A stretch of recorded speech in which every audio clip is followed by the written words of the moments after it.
저는 저희 장모님의 이야기를 하기 위해 이렇게 사연을 보내게 되었습니다. 저희 와이프는 참 괜찮은 사람이었는데 그런 와이프와는 다르게 장모님은 굉장히 욕심이 많은 사람이었어요. 그러니까 장모님은 본인에게 선물을 많이 드리거나 돈을 많이 주는 사람만 좋아했어요. 본인이 낳은 자식일지라도 말이죠. 항상 얼굴에 심술이 덕지덕지 붙어있는데 놀부 마누라보다 심술이 더하면 더했지 절대 덜하지는 않았어요. 그럼 저희 처가댁을 소개하자면 처가댁은 딸만 셋이었어요. 저는 처가댁에서 둘째 사위이고 위에 형님이 한 분 그리고 밑으로는 동서가 한 명 있어요. 그런데 위에 형님은 아주 허세가 대단한 사람이에요. 물론 우리 셋 중 형님이 돈도 제일 잘 벌고 능력이 있는 것은 사실이었어요. 그런 형님은 장모님과 잘 맞을 수밖에 없었고 둘이서 정말 꿍짝이 잘 맞았는데요. 장모님은 오로지 그런 형님만 사위 취급을 했어요. 그러니까 저와 동서는 그냥 찬밥 신세였다고 보시면 될 것 같네요. 저는 지금도 잊혀지지 않는 것이 처음 처가댁에 인사를 드리러 갔는데 장모님은 인사를 간 저를 보는 둥 마는 둥 하면서 일을 어쩌겠나? 내가 오늘 모임이 있어서 음식 준비를 못 해놨는데? 자네 혹시 라면 좋아하는가? 요즘에는 장모랑 사이가 그냥 친근하게 지낸다는데 우리도 그렇게 지내는 것이 어떻겠나? 격식 그런 거 차리지 말고 말일세. 나는 라면 참 좋아하는데 자네도 라면 괜찮으면 내가 진짜 맛있게 라면 끓여준세 라고 말을 했어요. 그런 장모님에게 와이프가 화를 냈는데요. 엄마, 내가 오늘 인사 온다고 했는데 너무하는 거 아니야? 형부 처음 인사 온 날은 상다리가 부러지도록 차려줘 놓고 우리 명호 씨한테는 너무하는 거 아니냐고 라며 말을 했어요. 그런 와이프의 얼굴을 가만히 바라보았는데 와이프의 얼굴은 정말이지 화가 잔뜩 난 상태로 시뻘겋게 변해 있었어요. 아마도 저에게 너무 미안하기도 했고 창피하기도 했겠죠. 하지만 그런 와이프에게 장모님은 아니 별일도 아닌 걸 가지고 얘가 왜 이렇게 발끈해? 네 형부는 돈도 잘 벌고 부자잖니? 어디서 네 형부랑 비교를 해? 라며 말을 하면서 장모님이 저를 힐끗 쳐다봤는데 마치 저 들으라고 하는 소리 같았어요. 그리고 저는 씩씩대고 있는 와이프를 말리며 지영아, 나 라면 좋아해. 괜찮아요 장모님, 그럼 맛있게 부탁드릴게요 라며 아무렇지도 않게 말을 했어요. 하지만 속으로는 정말 괜찮을 수가 없었어요. 당연한 것 아니겠어요? 저도 저희 집에서는 귀한 자식인데 저희 부모님이 이런 취급받는 거 알면 얼마나 속이 상하시겠어요. 아무튼 저는 분위기 전환을 위해 한마디를 더 추가했는데요. 계란도 하나 넣어주시면 감사하겠습니다 라며 정말 애써 말을 했어요. 와이프가 너무 속상해하고 있었거든요. 그런데 그런 저의 마음을 알긴 하는 것인지 장모님은 어머 어쩌겠나? 마침 계란도 똑 떨어졌네 라고 말을 했어요. 그런 장모님에게 와이프가 엄마! 라고 비명을 질렀고 저는 그쯤에서 정말 울고 싶은 심정이었어요. 그리고 빨리 그곳을 벗어나고 싶은 생각만 가득했어요. 그렇게 저는 계란도 넣지 않은 라면에다 김치를 정말 허겁지겁 먹고는 처가댁을 나왔어요. 처가댁을 나오는데 와이프가 눈물을 흘리더라고요. 미안해요 명호씨. 우리 엄마가 너무 심했죠. 그런데 엄마가 아빠도 없이 여자 혼자 딸 셋을 키워야 했으니 얼마나 힘이 들었겠어요. 그러다 보니 엄마가 돈에 조금 집착을 하는 편이에요. 명호씨 기분 나빴겠지만 조금만 이해해줘요. 내가 결혼하면 맛있는 음식 진짜 많이 해줄게요 라고 말을 했어요. 그리고 저는 그런 장모님을 이해하려고 노력했어요. 와이프 말대로 여자 혼자 딸 셋을 키워냈으니 대단한 일이긴 한 것이니까요. 아마도 제가 지방대를 나와서 기계 만지는 일을 한다고 하니 썩 내키지가 않았겠죠. 그때 당시 제가 월급도 많았던 것이 아니긴 했으니까요. 딸 자식 가진 엄마 입장에서는 걱정이 될 수도 있겠구나 싶었습니다. 그렇게 저희는 결혼을 하게 되었고 결혼 후에도 장모님의 차별은 끝이 없었어요. 우선은 결혼식장부터 마음에 들어 하지 않았는데요. 호텔에서 화려하게 결혼식을 한 형님과는 정반대로 저희는 정말 간소하게 결혼식을 했어요. 그런데 저희가 결혼할 결혼식장의 모습을 미리 사진으로 본 장모님이 큰 충격을 받은 모양으로 내가 우리 딸 이런 데서 결혼시키려고 그렇게 고생해서 키운 게 아닌데 이런 쭈구리 같은 곳에 친척들을 어떻게 초대하냔 말이냐. 친척들이 얼마나 수근거리겠는가. 우리 지영이가 별 볼 일 없는 곳에 시집간다고 말이야. 집은 그렇다 쳐도 결혼식장은 그냥 근사한 곳에 하게 라며 저에게 명령을 하듯이 말을 했어요. 하지만 저는 그때 당시 그렇게 돈이 많지도 않았고 허세 부리자고 돈을 그냥 막 그렇게 허투루 쓰고 싶지가 않았어요. 장모님, 여기서 제 친구도 결혼식 했거든요. 그런데 정말 괜찮았어요. 음식도 맛있고요. 라고 제가 설득을 했지만 장모님은 절대 안 된다며 드러누워 버렸어요. 그리고 얼마 후 형님에게서 전화가 왔는데요. 형님이란 사람이 대뜸 한다는 말이 난데 도대체 돈이 얼마나 없길래 장모님을 알아눕게 하는 거야? 그 부족한 돈 내가 줄 테니까 그냥 장모님이 원하는 대로 다 해드려 라고 말을 했어요. 저는 그런 형님의 말에 정말 화가 났지만 꾹 참고 형님 이미 예약 다 된 거라 취소하는데 예약금도 들고요.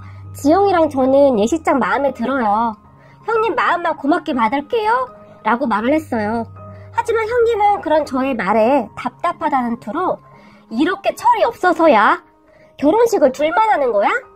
가족과 가족이 하는 건데 둘만 괜찮으면 끝이야? 제발 철 좀 들어 이 사람아. 내가 나이도 많고 형님이니까 충고하는데 돈도 없으면서 괜한 자존심만 부리지 말고 그냥 내가 주는 돈 보태서 장모님이 원하는 곳에서 결혼식해. 어디서 굴러들어온 돌이 별 문제없던 집안에 풍비박산을 일으켜? 라고 화까지 내면서 말을 했어요. 그쯤에서 저도 화가 나기 시작했고 형님, 말씀이 좀 심하신 것 아닙니까? 제가 아무리 아랫동설하지만 말을 좀 가려서 해주시죠? 라고 약간은 격앙된 목소리로 말을 했어요. 그런 저의 말에 형님은 거참 답답하네? 말귀를 못 알아들어도 진짜 못 알아듣네. 알았네. 자네랑 말해봤자 벽에다 말을 하는 것 같으니 전화 그만 끊겠네. 라며 신경질적으로 전화를 끊어버렸어요. 그리고 저는 정말 황당해서 전화기만 멍이 바라보고 있었는데 잠시 후에 형님이 장모님에게 저와의 일을 다 일러바쳤는지 다시 장모님에게서 전화가 걸려왔고 자네 도대체 왜 그러는가? 아니 형님이 돈을 보태준다고 하면 네 감사합니다 하고 그냥 넙죽 받으면 되는 거지. 도대체 왜 광자를 부리고 있냐고! 라며 노발대발했어요. 그쯤에서 저는 정말 뒷골이 땡기기 시작했는데요. 와이프와 결혼을 중단해야 하는 것은 아닐까 하는 생각까지 들었어요. 하지만 와이프가 가족들을 설득하겠다고 저에게 간절하게 말을 해서 저는 우선 흥분을 가라앉히게 되었어요. 그렇게 저희는 결혼을 하게 되었는데 결혼식장에 온 처가댁 가족들은 정말이지 얼굴이 멋씹은 표정이었어요. 장모님은 결혼식 내내 오만상을 찌푸리고 있었는데요. 지금도 결혼식 사진을 보면 장모님의 얼굴은 심술이 가득한 마귀할멈처럼 보입니다. 정말 고집도 대단하더라고요. 결혼식장서 한결같이 그런 마귀할멈 같은 표정으로 일관을 하셨는데 물론 음식에도 손 하나 대지 않았고 나중에 들으니 형님이 호텔 뷔페로 가족들을 다 모시고 가서 따로 저녁 식사를 했다고 합니다. 그제서야 장모님의 기분이 좋아졌다고 하고요. 하지만 처제만이 진심으로 저희 결혼식을 축하해 주었는데 형부, 엄마 심술 부리는 거니까 신경 쓰지 마세요. 근데 여기 결혼식장 가격 대비 진짜 괜찮네요. 음식도 아주 맛이 있어요. 라며 저를 위로해 주었어요. 그리고 결혼 뒤에도 장모님은 저와 형님을 철저히 차별했는데 저는 지금까지 밥 한 번 제대로 얻어먹어본 기억이 없네요. 하지만 처가댁에 혹시 형님하고 같이 가게 되는 날이면 장모님이 상다리가 부러지게 음식을 차렸는데 저는 장모님이 그런 음식을 할 수 있다는 사실을 그날 처음 알았던 것 같아요. 제가 갈 때마다 참치 쪼가리 들어간 김치찌개나 된장찌개 그리고 계란말이 그리고 라면이 전부였는데 말입니다. 형님이 오는 날에는 무슨 잔치를 하듯이 상을 차렸더라고요. 그런 장모님을 보면서 저도 저였는데 와이프가 저보다 먼저 만정이 떨어졌는지 처가댁에 가자는 말을 잃지 안 하더라고요. 어쩌다가 제가 그래도 오늘 장모님 생신인데 가봐야 하는 거 아니야? 라고 물어보면 와이프는 형부가 엄마 좋아하는 호텔 가서 거하게 사줬겠지. 우리가 가봐야 인상만 쓰는데 뭐하러 가. 그냥 돈만 조금 붙이고 말 거야. 라며 딱 잘라서 말을 해버렸어요. 그리고 와이프는 오히려 저희 부모님 댁으로 가서 같이 밥을 먹기도 했는데요. 저희 부모님과 와이프는 정말 잘 맞았거든요. 아마도 와이프는 자식을 차별하지 않고 똑같이 대하는 저희 부모님에게 의지 같은 것을 했던 것 같아요. 장모님에게 상처를 받거나 마음이 허해지면 어김없이 저희 부모님을 찾아갔으니까요. 그리고는 저희 어머니와 마주 앉아 도란도란 이야기를 하면서 밥을 먹었는데요. 어머니, 저는 하얀 쌀밥에 어머니가 쭉 찢어서 밥에 김치 올려주는 게 세상에서 제일 맛있어요. 라며 말을 했어요. 그러면 저희 어머니도 그런 와이프의 허한 마음을 안 것인지 아유, 다른 며느리들은 시애미가 손으로 김치를 쭉 찢어서 밥에 올려준다고 하면 다들 경기하고 도망갈 게다. 그런데 너는 어떻게 된 애가 집에 올 때마다 김치를 찢어달래? 애도 아니고. 라며 핀잔 아닌 핀잔을 하면서도 싫지가 않았던지 어김없이 김치를 쭉 찢어서는 와이프의 밥그릇에 올려주었어요. 그러면 와이프는 입이 찢어지도록 밥과 김치를 입속으로 밀어넣어서 먹었어요. 둘이 그러고 있는 것을 보면 마치 모녀 사이 같았어요. 하지만 저는 그런 와이프의 모습을 보고 있노라면 왜 그렇게 가슴 한구석이 짠해지는지 모르겠습니다. 그렇게 처갓댁에 자주 가지도 않고 저희는 유일하게 처제만을 밖에서 따로 만났는데요. 그렇게 처제를 통해서 집안 사정을 들었어요. 그러던 어느 날 처제가 결혼을 한다며 신랑감을 데리고 왔는데 저에게 제일 먼저 소개를 해주고 싶다며 저희 회사 근처로 왔어요. 와이프도 연락을 해서 미리 나오라고 했으니 넷이서 삼겹살집에 가서 삼겹살을 구워 먹으면서 이야기를 했는데 다행히도 동서는 저와 비슷한 사람이었어요. 처음 만나는 자리이다 보니 어디 맛있는 데 가서 밥이나 먹죠? 라고 제가 말을 했는데 동서는 형님, 저는 삼겹살이 제일 맛있더라고요. 오늘 저랑 삼겹살에 소주 한잔 하시죠? 라며 정겹게 이야기를 했어요. 그리고 우리는 그렇게 형님 동생하고 지내게 되었는데 사람이 참 괜찮더라고요. 검소하고 성실하고 착하고 말입니다. 하지만 저는 살짝 걱정이 되기도 했어요. 동서 역시 장모님이 절대 좋아할 만한 사람이 아니었거든요. 그리고 동서가 장모님께 인사를 드리러 간다고 하던 날 저는 동서에게 장모님이 뭐라고 하든지 상관하지 말게. 말투가 원래 그런 분이시니까 말이야. 그리고 항상 지선 처제만 생각하게나. 자네 어디 가서 우리 처제 같은 사람 못 만날걸? 이라며 신신당부를 하면서 말을 했는데 동서는 그런 저에게 형님이 너무 그러시니까 제가 더 긴장되는걸요? 걱정 마십시오 형님. 이미 지선씨한테 다 들어서 마음 단단히 먹었어요. 라며 웃으며 말을 했어요. 그리고 얼마 후 장모님을 만나 뵙고 온 동서는 형님, 제가 마음 단단히 먹고 갔는데도 장모님 귀에 눌리네요. 형님이 왜 그러셨는지 바로 알겠더라고요. 라며 큰소리로 웃더라고요. 아마도 저에게 했듯이 똑같이 했겠죠. 그렇게 동서도 장모님의 마음에 들지 않았지만 둘이서 결혼을 한다고 난리를 치니 장모님이 어쩔 수 없이 허락은 한 모양인데 장모님은 동서에게 한 가지 약속을 받아낸 다음 결혼을 허락해 주었다고 합니다. 장모님은 동서에게 내가 다 양보하는데 결혼식장만은 절대 양보 못하네. 알겠는가? 라고 말을 했고 동서는 그런 장모님에게 결혼식장이요? 그게 무슨 말씀이세요? 라고 물었는데 장모님이 동서에게 결혼식은 무조건 호텔에서 해야 하네. 알겠는가? 라고 이까지 악물며 말을 했다고 합니다. 그런 장모님의 얼굴이 너무나 비장해 보여서 동서도 그 정도는 그냥 양보했다고 하고요. 그 이야기를 듣는데 저도 모르게 그만 웃음이 터져나왔어요. 그래서 동서에게 내가 장모님 말을 안 들어서 장모님이 한이 맺혔구만 그래. 자네 결혼식장에서는 장모님이 활짝활짝 웃겠구만 이라고 말을 하기도 했고요. 그리고 결혼 후 동서도 장모님을 잘 찾아뵙지는 않는 듯 했어요. 저희 와이프나 처제가 나름대로 장모님에게서 남편들을 지켜내기 위한 방법이었겠죠. 그런데 그러던 어느 날 사건이 터졌어요. 저는 너무 놀라서 말이 안 나올 정도였는데요. 평소 저에게 절대 전화 한 통 없던 장모님에게서 전화가 걸려왔어요. 이보게, 딸새. 혹시 지영이는 왜 이렇게 전화 연결이 안 되는 건가? 라며 저에게 물었고, 저는 그런 장모님에게 아무 생각 없이 집사람 오늘 저희 어머니랑 겉절이 담근다고 하는 것 같던데? 제가 저희 어머니한테 전화 한번 해볼게요. 라고 말을 했는데 장모님은 지금 겉절이가 문제야? 지 엄마는 다 죽어가게 생겼는데 인정머리 없는 것 같으니라고? 라며 말을 했어요. 그런 장모님 말에 놀라서 장모님 무슨 일 있으세요? 라고 물었지만 장모님은 단단히 화가 난 모양으로 됐네. 자네는 지영이하고 전화 연결되면 나한테 전화하라고 하게나? 이건 딸들이 셋이나 있으면 뭐해? 전화를 한 번에 받는 딸년들이 하나도 없으니. 라며 전화를 끊어버렸어요. 그리고 저는 저희 어머니에게 전화를 해서 와이프를 바꿔달라고 했고 와이프에게 장모님의 말을 전달했어요.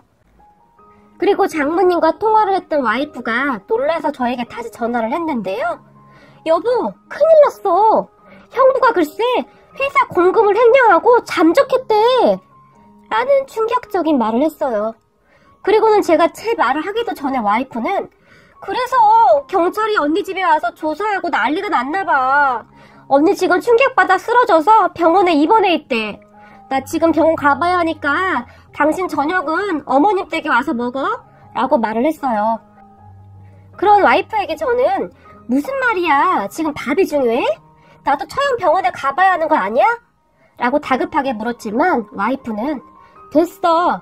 그 자존심 강한 엄마랑 언니가 참도 반기겠다. 그냥 나 혼자 다녀올게. 내가 혹시 급한 일 있으면 연락할 테니까 너무 걱정하지 말고. 라고 말을 하고는 전화를 끊어버렸어요. 그리고 그날 밤 늦은 시간 집으로 돌아온 와이프는 충격적인 말들을 쏟아냈는데요. 형부가 글쎄 도박하다가 돈을 다 날려먹은 모양이야.